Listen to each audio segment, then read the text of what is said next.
I read some of the books that are out that are critical. Barefaced Messiah and Madman or Magician or whatever it was. Madman or Messiah. Right. That one, mate, and... Piece of Blue Sky. Piece of Blue Sky, and then there's stories. Yeah, I think that, so I don't know if all that's true, but it's consistent. One of the ways for me that I can detect whether something is true or false is for inconsistencies. You say the guy, wore blue shoes, and here's a picture of him in red shoes. So I never saw anything inconsistent. But I didn't see it with my own eyes. But there's the person seemed reliable. But again, here I am, I'm just pulling out of this thing, and I thought LRH was reliable. And I don't. I don't think so now. I mean, I look, and the whole death and the death certificate and all this stuff, it's hard to argue with. It seemed like he was, and his kids, like my wife is. My wife is an interesting person to talk to as well, because she's class 5 OT5, or class 4 OT5, and, but she's like one of those people, she could probably, do heroin for a year and then just say, oh, you know what, it's making me too skinny, and just put it down. You know what I mean? She's not a person, and she was, everybody loved her. A lot of, she was Jason Beghe's wife to some degree over there. But she's a remarkable person in her own right. And one of the ways is that she just doesn't, she's one of those people you just can't brainwash. So when she got out, it was kind of like, that's it. She just... she didn't even talk. I mean, it was like, I said, honey, I'm thinking about doing this. I think she was like, okay, fine, whatever. Flip the burger. And yeah, because I think they're, because she had said, she had always pointed out things that were inconsistent also. And, well, all these fucking OTs that aren't OT. Like, that's a fucking OT? And what's an OT supposed to be? Somebody who's at least able. Somebody who can walk and chew gum. I mean, there's people that are OT that are some of the most incompetent, stupid people. I mean, when I say, that sounds, my definition of stupid is not, necessary. It's not, it doesn't have anything to do with data or education. It has to do with being able to say, I'm talking about people put their hand on the stove and go, hey, my hand's hot. My hand is hot. I'm talking about that kind of stupid. I mean, and unreal. What's wrong with you? What's wrong with you? So that, there's some real dopes that have, but they have money and they're successful. And they feel good about themselves because they're on 7. Well, I'm on 7 now. It's fucking great. I got to tell you, you got to get on 7. Yeah. It's that kind of thing. And it gives them a thing. And you look at them and it's, and Scientologists know. And I've talked to Big Tur. I said, what the fuck? We've talked, what is that? What is that? Because these people, I might have had an issue with them and they'll write me up. And they'll bring me to ethics. I got to handle this thing, and it'll be in the thing they wrote up. I'd say, "What do you want me to say? It's true, I guess." And they go, "Well, I'm not going to say the name. He's, well, you know who he is." And I go, "Yeah, okay. We just had to bring it in because it's written up. You want to, write anything? I don't give a fuck. Put it in the folder. So I mean, do you understand what I'm saying? So that was some of the stuff that she would just really go nutty on. And even me, here I was. I told you, the further I went up the fucking bridge, the more Casey I became. I met this girl and I was, and she could see the more I do this shit, whatever. It wasn't handling dick. So once you left, how did you leave? They wouldn't let me leave.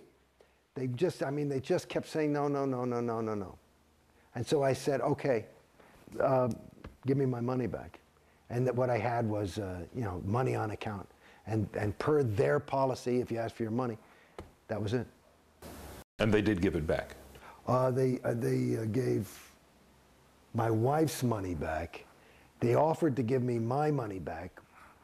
And I'm still in they want me to sign a piece of paper that says that I have no further claim against them. And I told them I can't do that because I feel I do. And I just said, I don't have the time or the money to get into a legal battle. Even like, let's say $1 million they probably owe me conservatively. And in this country, you could do pain and suffering. Maybe I could get a couple extra bucks. I just don't. It's tough to litigate Scientology. Yeah, but I'm not going to sign some paper that says I don't. I just couldn't. It's just my own integrity. I couldn't say that. So what's happened since you left Scientology? I know I was talking to your wife a little bit earlier, and she was talking about how, the friends cut off from her who, those who were still in Scientology. Yeah, well, Jesus. I got a little son too, and he was in a little Scientology school, and he was 4 at the time, and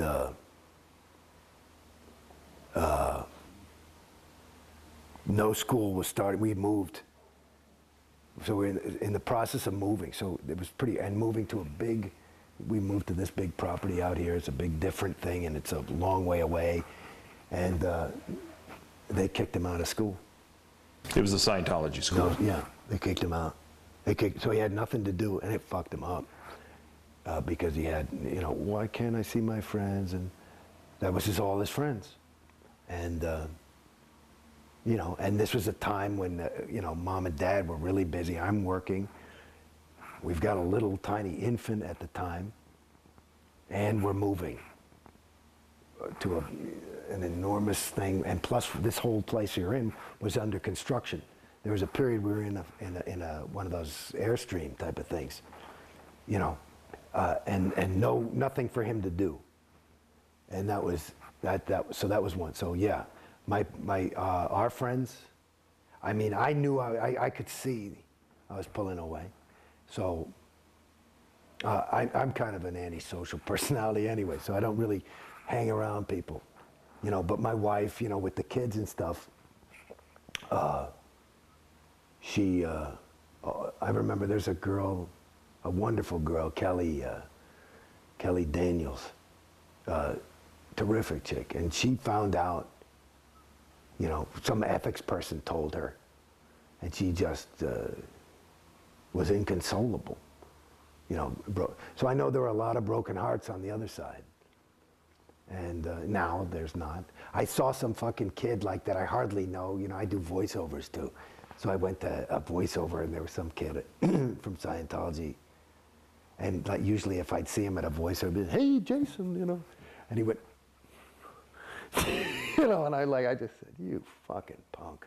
That's all I said to him. It's just like, you see that's it in a nutshell. Both of them are alive. The Jason, because we're Scientologists, and because you're out. And so when you look at the thing about, it's really, really, the data shows from the fact, like Tori's husband left her. These people, their families are just, there's the proof. There's the proof. You're incapable of being a good friend if you're a Scientologist. Because you're a Scientologist. And Jason Beghe, the Scientologist, is willing to lose David, is willing to sacrifice certainly the quality of my relationship with Mom and Dad and brothers and sisters. And God knows who else that I could have made friends with that weren't Scientologists. Because whatever, maybe they just didn't understand or whatever. And my whole fucking, the most important thing in my life for me, again, going back to who I was.